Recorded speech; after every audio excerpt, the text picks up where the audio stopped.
Welcome into the Backroads Bill Podcast. I'm Ben, and sometimes on the back roads, you just find the neatest, coolest places. And one of those places is what we are talking about today. If you are in the Thunder Bay area and you travel off the back roads there, you will find the Amethyst Mine Panorama.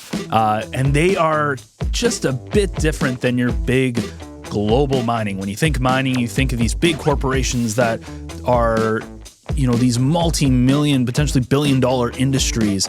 And here we have this very small, very small operation in terms of the industry that's doing some really neat and really cool things in a bit of, they're mining things that are not in the same world as nickel and gold and silver and all these things. They're doing amethysts, and it's such a neat conversation to look at it from a bit of a different perspective. We talk mining a lot on the show.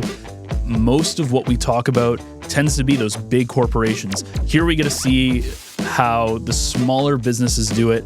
And again, Tim, the co-owner who we sat down with, had such an interesting thing to talk about. We talk a little bit about amethysts, how they form, what makes them so unique, why people flock to them so much, why they're such a popular gem that people want, and also kind of the neat stuff that he's doing to get customers and people involved in his business, which is the other really, really amazing part of his business. They have this whole treasure hunt through all this dirt that you can kind of find these different pieces. It's really neat.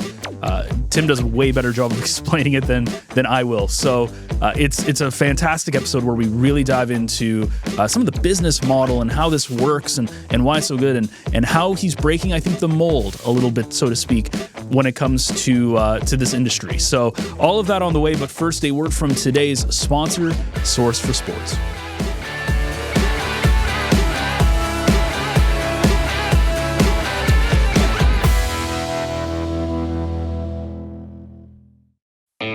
It's almost that time of year. Early mornings at the rink, fresh notebooks and backpacks, and a community gearing up for another great season of varsity sports. At Source for Sports North Bay, we're proud to be part of it all. Whether it's finding your kid's first pair of skates, gearing up for tryouts, or outfitting your team for the season ahead, we've got you covered. Because here, we're not just a sports store, we're neighbors, coaches, teammates, and fans. And we're proud to cheer you on every shift, step, and stride of the way. Visit Source for Sports North Bay at 1321 Fisher Street and let us help you along your way. Well, we've talked a lot of mining on this show. It's been such an important part of Northern Ontario, the heritage, different historical parts, like when we talk cobalt or we talk about some of these places. But today we're doing something very unique that you won't find, not just in Ontario, but also the world, because we're talking about the world of amethysts. And specifically today we are welcoming in Tim Lukinuk, who is an amethyst miner. He is the co-owner of the Panorama Mine. Tim, welcome to the Backroads Bill Podcast. Hey, welcome, or hello, Bill, and Ben, nice to meet you. Well, you know, Ben, this year is an important year because it's the 50th anniversary of amethyst being Ontario's designated gemstone. We have the trillium, and we have the white pine that showed up in 1984, and the loon 1994, and as I said, the trillium in 1937. And there was this another character, Leo Bernier, but he was a politician from Northern Ontario, a minister in that government at the time in 1975, who I think he thought, okay, we have the white trillium, but none of the white trilliums grow by latitude in Northern Ontario, certainly not in Northwestern Ontario. It is around kind of North Bay that they peter out. And so I think he said, we need a symbol for Northern Ontario. And of course, he went through the process in the legislature to have amethyst as our designated provincial gemstone. And so it is. And I mean, many provinces and countries, and particularly Canada, they don't have a gemstone, but we do in Ontario. And Tim, that's one of the reasons you're on the Backroads Bill podcast. But amethyst is our gemstone, and it's so unique. I think we brought Tim in from the mine, from the Panorama Mine. He's got his. Maybe take your hat off, Tim, and just put it right so we can see that corporate logo. There it is, Amethyst Mine Panorama, Thunder Bay, and this is important because Tim's up in Thunder Bay right now because it's known as the amethyst capital of Canada, certainly. There's only about, I think it's 7, Brazil being another leading one where there's amethyst. So Ontario and Canada is a world-class place to see amethyst. But show, I think you've got a piece of amethyst there for us, Tim. Maybe hold that up towards the camera and just describe what the viewers are seeing. That's a perfect piece of, Thunder Bay amethyst. You can see the crystals on it. These are quite large crystals. Some are, 3 or 4 centimeters long or more. We've got the purple color. We got some beautiful purple color up in Thunder Bay. And you just want to rotate it around. There's a variety. Different amethyst forms and kind of different formations across the world. Brazil, a lot of people are familiar with where it forms in geodes, which start out as gas bubbles. So people are often familiar with round, like a volleyball or a basketball that's been cut in half. Our crystals form a little differently. They usually form on granite. There's no granite here, but originally this would have been attached to a piece of granite. It's been knocked off for some reason, and it's just loose. So the crystals form in this way, and you can see beautiful crystal forms. Bill mentioned earlier about not damaging them. That's what the mineral collectors really look for, is just perfect little crystals. And this one's got some really nice crystal faces. Now, for amethyst, is this something that is more of a visual piece for people? Like they get it because they want to put it into as like a gemstone, or is there a way that it's used in any way, I guess, in the industrial world, like a silver or copper or something like that? Like carbide bits and drills? No. Eh? Oh, yeah, there's no industrial use. Amethyst is quartz, and quartz is used for quite a few things, but you can get big masses of quartz, and it's often quite clear, and there's not a lot of impurities in it. The iron it gets in these crystals, that's what gives us our purple color, so that would mess up any electronic purposes. So amethyst predominantly is just used for decoration. And as you mentioned, you can use pieces like this for just collector's pieces that people want to put on their desk or in their mineral collections. Some can be faceted, though, into a ring, similar to a diamond ring. At the mine, we sell big chunks of it. Usually they're a core of granite. They can be 500, maybe 1,000 pounds of rock with faces of amethyst on it. Those are used for things like garden stones, landscape stones. And then we get lots and lots of little smaller pieces. I describe them, finger size, thumb size, just broken pieces of purple. We tumble, we polish that, we turn it into pendants, jewelry, things like that. So there's quite a variety of things that the amethyst is actually used for, but it's all basically decoration, jewelry, gifts. But more importantly, Ben, because we've talked about this on the show when we talk about the paranormal, but no, the spiritual part. It's called the Master Healing Stone. The Pope before this current Pope, Pope Benedict XVI, wore an amethyst ring. It's all about the representing the purity of spirit in a religious connotation. It's a healing stone.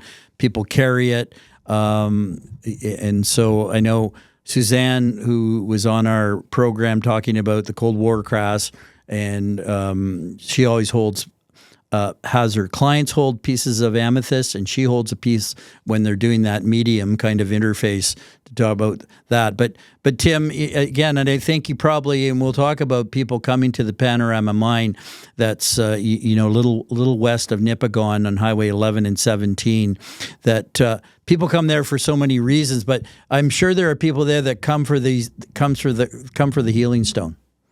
They do. They collect those. Some people are quite interested in chakra. You mentioned the Pope. Traditionally, bishops would wear an amethyst ring, and that's related to the purple color.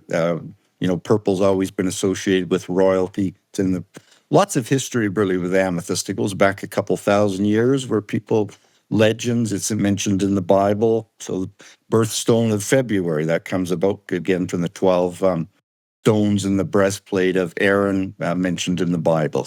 And even blueberries, it's the tears of a young indigenous girl who's lost, and her tears come out and it becomes the blueberries because of that color. So much history behind that. Tell us a little history about the Panorama Mine. There's a number of mines along the highway there, but the Panorama Mine has I think a long history related to this whole 50th anniversary too. That's right. And I think the mine was really the impetus for mineral emblem getting designated Ontario. So the mine, Amethyst, as you might know, has been around in Thunder Bay. Actually, maybe we'll go back a little bit in the local history, Bill.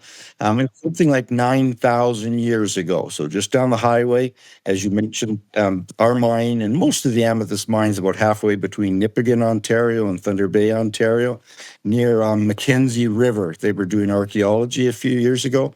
Great big first person's camp there thousands of years ago. They think maybe 9,000 years ago, using the flint and a chert there to make arrowheads, things like that, spear points. Mixed in there was lots of amethyst pieces. Lakehead University studied that. They've used it for tools for sure. Quartz is kind of a quick disposable tool. That's what amethyst is. So you can break it, you get a real sharp edge to it quite quickly. But they studied Lakehead University, used as scrapers. It was used for drill points. At least one was used in a haft on a little stick of some kind, maybe to use as a hammer. No evidence that it was used as jewelry, but I suspect for sure thousands of years ago, people were just as interested in this purple, beautiful stone as they are now. Yeah, no, I mean, it's akin, Ben, to, I think, to like diamonds. And these, I don't want to say it's an inexpensive, comparison to diamonds, but it has that lure to it all the time. And that's why people are really fascinated with the crystals. But take us to the mine, the Panorama mine, Tim. Again, it's a working mine, Ben. But describe the kind of the cut there and where the amethyst actually comes from. Well, I'll start at the beginning, and part of our origin story was in 1950, just north of the mine. The Department of Natural Resources was building a forest fire lookout tower. No road or anything at the time, so they came in with a bulldozer to help build that tower, and that's when they stumbled across this vein of amethyst. So that was 1950. Took a while. There was numerous prospectors staking claims for a while. Mining got going in 1960, and it continues. So we've been there, 65 years or so. The vein itself, what we're mining, it's a big fault zone where the earth here cracked opened up about 15 meters. We're in the Canadian Shield, lots of granitic rock there. The granite fell in, and then hot water brought up dissolved elements and minerals. In those minerals where there was silicon dioxide, which cooled, crystallized. We were looking at these awesome little crystals. So it's a natural product. A little bit of iron gets in there in the quartz, and that gives it its purple color. And so we're mining there, just this slot, about 15 meters long, about 500 or 600 meters long. You said something interesting. You said this is natural amethyst. Is there a lot of manufactured amethyst that's out there, like diamonds and stuff like that? Yeah, for certainly, especially in the faceted stones that you'll see in rings in jewelry shops and things like that. But Bill was mentioning it's a beautiful stone and it's really popular, but there's lots of it, especially in Brazil. So the price is actually quite modest. So it's a really beautiful gem, but it's affordable for everyone. And it's also interesting too, because you said that the vein, you've been mining this for about 60, 70 years. Because that seems like that's a lot of amethyst, right? So is there when they figure out I'm kind of not wording this right. Basically, how much longer do you think you have with this vein in this particular part of the mine before it kind of runs out? Yeah, we're not really quite sure. All mines are non-renewable. So once you mine it out, it's gone. In the early days of the mining, like the first generation back in the 1960s, 1970s, it was more of a volume operation. They were trying to mine quite a bit. Over the years, our mining speed has slowed down. So we're mining really quite slow, trying to get every little piece of purple out of there we can, trying to save it, try to utilize it. We're mining it as a quarry, meaning we take layers off about 1.5 meters thick, go back, take another 1.5 meters thick. And so it takes about 20 years to take a layer off. I'm hoping to take another layer or two. So that should get us, 20, 30 years if everything goes right. Yeah, I've been in the quarry, I've been in that vein, and there is some blasting from time to time. But one thing, they're so careful because once that layer is exposed, it's pry bars and water hoses, and you're an amethyst detective, being very, very careful not to disturb the precious gemstone that it is. And so you see that, and then of course the real highlight of the mine is that they pick up the muck, we'll say, and then they bring it over and dump it in a staging area. And that's when the visitors, the tourists, come in, and I call it potato picking, but they're looking for their own little bits of amethyst, and they have buckets, and you weigh it and you buy it, etc. Tell us about that experience. I mean, I look on Facebook all the time, and I urge people to go to the Panorama Facebook page and see all the satisfied people. They're always, the other thing, they're always smiling because they discovered treasure. They discovered this, and there's nothing better experientially than finding something, rock. And we're attracted to those simple things in life, like wood and rocks and things like that. So, but tell us about that experience. And that's the tourism part, obviously, but tell us about that, and maybe there's a couple stories. I'm always asking Tim about the stories and people, because they come from near and afar as well. They do, all across the world, literally. Thunder Bay, we're right on the Trans-Canada Highway, so people are traveling across Canada. They have to go by that stretch of highway. Lots of people are going around Lake Superior Circle Tour.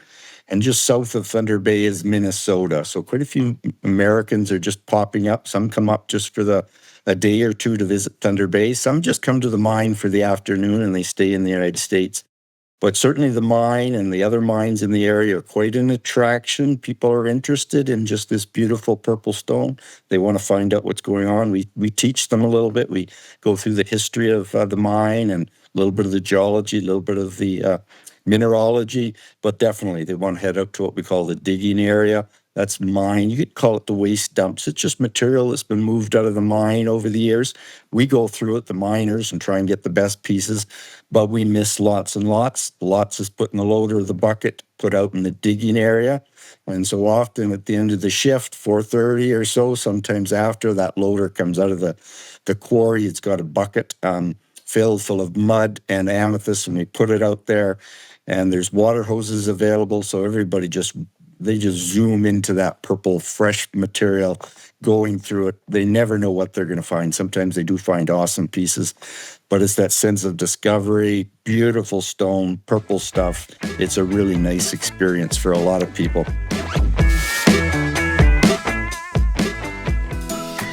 North Bay's turning 100, and what a time to be here. From the buzz of the Heritage Parade to sunset concerts at the waterfront, the city is alive with celebration. And you know who's right in the middle of it all? Homewood Suites by Hilton North Bay. We're proud to be a part of this milestone moment. Whether you're coming home from a family reunion, planning a gathering with friends, or just simply making the most of everything the Centennial has to offer, our doors are open. Stay in a spacious suite that feels like home, with a full kitchen to cook in, room to relax, and a space to unwind after a full day of fun. Are you hosting something bigger? Our event spaces and amazing local partners like the Grand and Stock Transportation make it easy to bring people together. Best of all, they're just steps from the action. The fireworks, the food trucks, the music, the laughter, it's all right here. Celebrate 100 years of North Bay with us. Use code Centennial to save on your stay anytime this year. Be at home with Homewood Suites by Hilton North Bay. Join the party today at 495 Oak Street West, or give us a call at 705-495-3000. Dear North Bay, you've always been more than a place on the map. You're home to me. This is where I built a life with my husband, raised our kids, and taught in local schools for over 24 years. I'm proud to be part of this community. Earlier this year, my world shifted. After living with anxiety, depression, and PTSD for much of my life, I reached a point where I couldn't keep going alone. Walking into the emergency department at the North Bay Regional Health Center was one of the hardest things I've ever done. But what I found there changed everything. A nurse who made me feel safe, a crisis worker who truly listened. For the first time in a long time, I felt seen. That care gave me hope, and it inspired me to give back by supporting local healthcare so that others in our community can access the same compassionate care I did. If my story resonates with you, I hope you'll consider supporting the NBRHC Foundation. Please visit nbrhcfoundation.ca or call 705-495-8125 to give. because mental health is health. With gratitude, Tiffany Van Meer. Tell us a story or two about that someone's visited and found something, or it just made their day. I think it was just yesterday, a young fellow came in, and we see everyone that comes out. We sell whatever they find out of there from $6 a pound. So they had a good sized stone. It maybe weighed 15 pounds or so, and it was at the back of the digging area. So I asked about him, where did you find that? And they said, oh, just a little part of it was exposed. And for some reason, they got interested. They started to dig. Probably took them, might have taken them half an hour. Dig. They didn't know really what they had.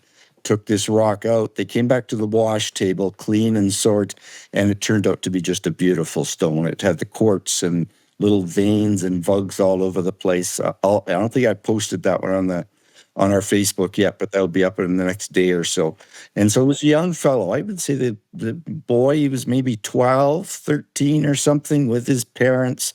They're going to remember that experience for a long, long time. Yeah, I can't believe I didn't bring any amethyst. I have so much amethyst, and because on the teachers' mining tours, the Canadian Ecology Centre, we'd often stop as a complimentary to the tour, and I have done stories on the mine and amethyst, and Tim brought it to my attention that it was the 50th anniversary, and here's a little fun fact for you, Ben, that Panorama operates a retail store in downtown Thunder Bay. I've put in my story, whether it's true or not, it's pretty close. It's one of the only, if not the only, retail store of amethyst, could be in the world, but let's say in Ontario, that only has amethyst and no Brazilian amethyst.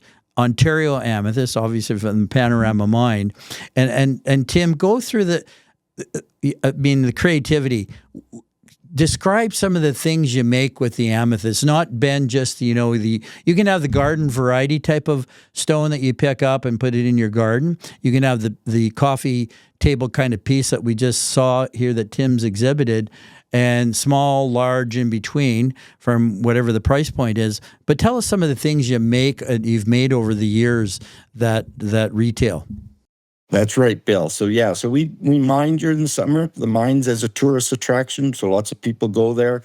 What we sell at the mine and our store on Victoria Avenue on Thunder Bay South is amethyst that we mine during the summer, and then during the winter. Some pieces are just natural, we need to clean, but some are attached to bigger pieces of granite, so I'll run it through my diamond saw, so it's something a little more manageable. But then I spend a lot of time cutting and polishing. So the crystals don't have to be beautiful like we saw, the six-sided crystals. They can be just big solid chunks of purple. And we've been mining some really nice pieces lately, so we can tumble and polish those. We make pendants and earrings, jewelry. We get bigger chunks occasionally, the size of a small loaf of bread. So I slice those and polish those slices. They're made into bases, pen sets. Beautiful, beautiful clocks. Lots and lots of clocks and pen sets have been sold over the years. And they're sold often to, visitors, but also a lot of people in Thunder Bay for corporate gifts or wedding gifts. They buy a clock or a pen set, something like that. Graduation gifts. So we have crafters in Thunder Bay. That's where we're open year round there, making jewelry, and they can be just little wee, a $20 pair of earrings all the way up to a $500, maybe something quite nice, including carvings. And we don't make those in Thunder Bay, but some of these big chunks of purple are beautiful color. We send them away to jade carvers. They come back and they're formed into animals with some bears and elephants and things like that. Fantastic color. Really proud. It's just a Canadian product made, really most of it right here in Thunder Bay, and as you mentioned, only Thunder Bay amethyst. Yeah, only Thunder Bay. And Leo Bernier, the politician, again, he was way ahead of his time. Again, he was a bit of a character. I don't even know if he thought what he was doing at the time, but it was fairly significant that he got that through the legislature, and good thing that it was historically. But Ben, I know you've got some questions. Yeah, one of the big things is we at Clark have done a lot of work with mining people, and usually we deal with the more global large companies, the cementations, the Farracos, et cetera, and it's a very interesting industry. And then getting to talk to you, Tim, it's we're seeing a smaller operation that you talk about having to go do, like, you get the kind of find your own amethysts in the dirt pile kind of thing, which is really neat. Outside of that, what are the cool things that you've tried to do to really attract people to the mine, to your product, and to want to go to your product, basically? We do a little bit. We have a website, amethystmine.com, and things like that. But a lot of people find out about us. Certainly lots and lots of word of mouth, and lots of people just stumbling by on the highway might see our billboard. But people just want to go there. Truly, they want to learn about it. And the big attraction is digging and finding their own. So it's not like, some places you might not ever find a piece of amethyst. Everybody finds amethyst. They really come out of there with bucket loads, some of it. It's easy, it's fun, it's beautiful stone. And a variety. Some are looking, some people visit the mine to make their own jewelry. They're rock hounds or craft people. They grab these little pieces. They're going to be making their own jewelry. And then other people just want a big chunk of stone. Actually, last week, there was somebody up from Kentucky. He was up with his pickup truck. Not sure what he was doing in their area. He dropped in. I'm sure he didn't think he was going to buy a piece of amethyst, but he bought quite a big, we call it a landscape stone. Again, most of garden. I pointed it out to him. I said, that's a beautiful one over there. He went, he kind of fell in love with it. It was lots of granite, lots of really nice purple here and there all over. Funny story on that one, when you see it out in the field, kind of a rock by itself, it looks about this big kind of thing. But by the time we had to get the loader, put a sling on it, we haul it over to the back of his pickup truck, and then all of a sudden it seems like it's 2 or 3 times bigger, but we saw it just barely fit in the back of his truck. But he was taking that stone all the way back to Kentucky. That reminds me, because I've done the same thing on pallets and skids for the Canadian Ecology Centre, because one of our first Backroads Bill podcasts was talking about the labyrinth and the spiritual nature of the labyrinth, and through Tim, he's donated in the middle of the labyrinth. We have amethyst now cemented. The first one, without getting too people, nice big piece. People would come along with little other rocks and knock off crystals, souvenir crystals, and take it off. Nothing sacred is the summary comment to that. Then the second time around, getting these other pieces, we've come out and we've cemented it. But even since then, there are still some pieces missing that people want. That's the attraction of this gemstone, because it is, Tim, like no other. But anyway, I interrupted your train. People would just come in and knock pieces off the.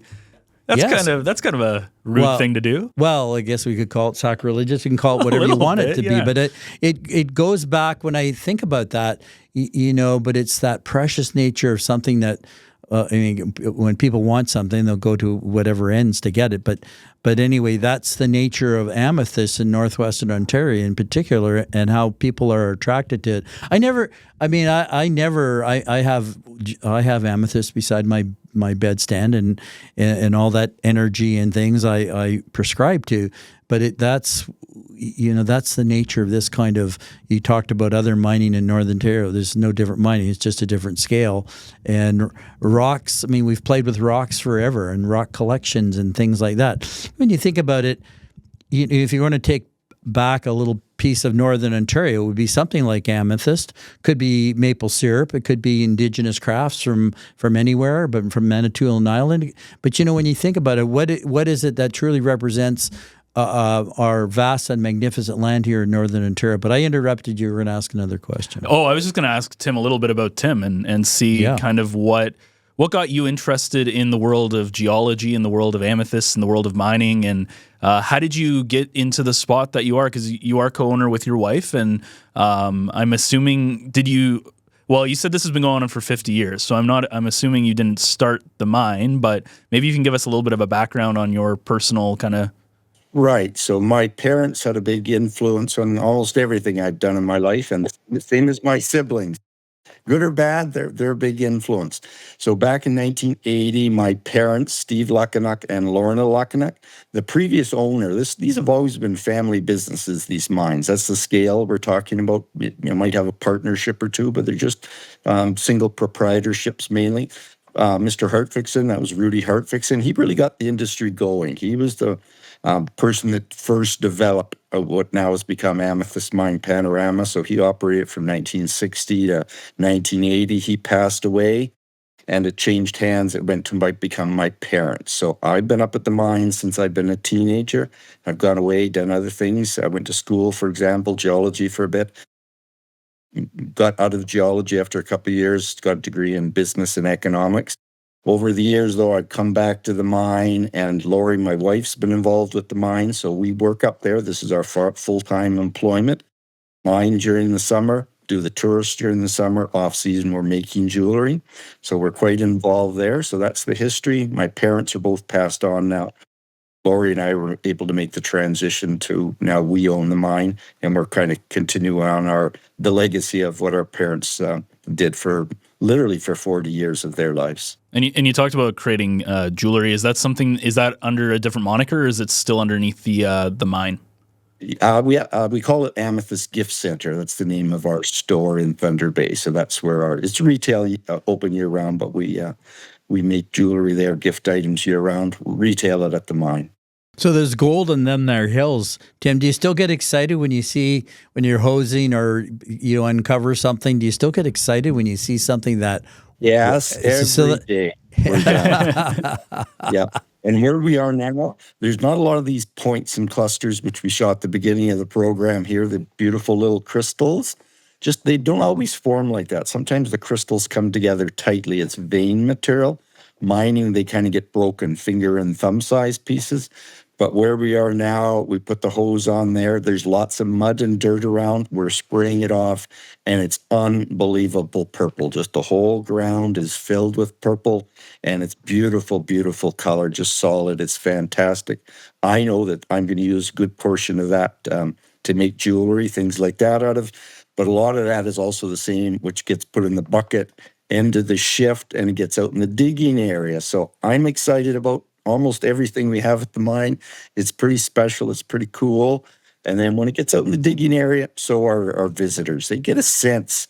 It's not a big place. There's no big trucks and tractors around. They can see what we're doing. They can talk to people like me. They know I'm an authentic amethyst miner, and they literally get out there to find a piece that just came out the mine, might be a couple hours earlier, and it's just a really good experience for the visitors and for us also. Yeah, the tour really sets up the digging experience, and I've seen it. I've been there so many times. I'm just excited to have Tim on the Backroads Bill podcast, just because I just love looking at amethyst all the time, and when I pick it up, and I just feel good about it. Maybe there is that connection here. Do you have a final question, Ben? Yeah, I guess just to kind of wrap things up, what was the biggest success that you've had in the mining in kind of underneath the Panorama mine, and what was also the biggest challenge and kind of how you overcame that, and kind of I guess the overall lessons that you've learned, running a mine? Well, that's a big question. Yeah, it is. I can't let you off the hook easy. No, but I think part of our success, if we could kind of boil it down to one, procedure there is if you want a fancy word, we're vertically integrated. So we mine, and then we also do a little bit of tourism, and then we also make things. So maybe one day the mining's not doing so well, or the tourism's up and down, but hopefully the other facets of the business kind of make up for things. So we're a kind of diversified business. We're still a small business, so we're really susceptible. We were worried, for example, this year about the impact of tariffs and stuff coming from the United States. Would Americans come to Canada, come to our mine? They seem to be coming in pretty normal amounts. We get about, say, 40% visitors coming from the United States to visit the mines. Small business, you have to watch your dollars and cents, and just a lot of hard work, enthusiasm, perseverance. Just keep doing what you're doing, and it seemed to work for our family. Hey Tim, hold that rock up again, that amethyst up again, just before. I just want to conclude. Yeah, for any of the viewers and listeners, Panorama Mine. There are mines along the road on Highway 1117, but it is a happy birthday for Amethyst 50th anniversary. And thanks very much, Tim, for being on the Backroads Bill podcast. Oh, thank you very much, Bill. I enjoyed it. Well, a big thank you to Tim for jumping on with us. You know, he's a very busy guy, so taking some time out of his day was awesome.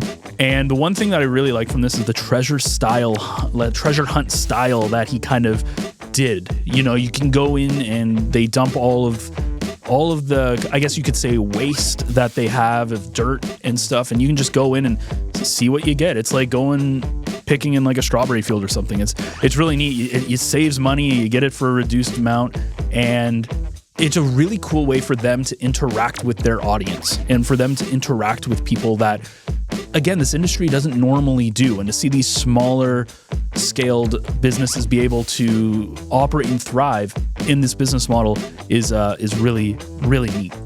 So if you enjoyed this episode, you can see more episodes of the Backroads Bill Podcast on your favorite podcast player. The video version is available on the North Bay Echo YouTube channel. And of course, everything is available over at northbayecho.ca. New episodes of this podcast drop every single Wednesday morning. And while you're over there on northbayecho.ca, you can also check out all the other cool podcasts that we have on the network, including the Echo Sportscast, which is starting to heat up with the NDA season starting back up. Lots of high school, lots of coverage. You can check out northbayecho.ca and find a whole bunch of different podcasts that fit whatever mood you are in. And also check out Echo Essentials, the newsletter, which comes out every single week straight to your inbox. It's free and keeps you up to date with what's going on the Echo Network and the city of North Bay. So that wraps things up for us here. Join us again next week for another Backroads adventure.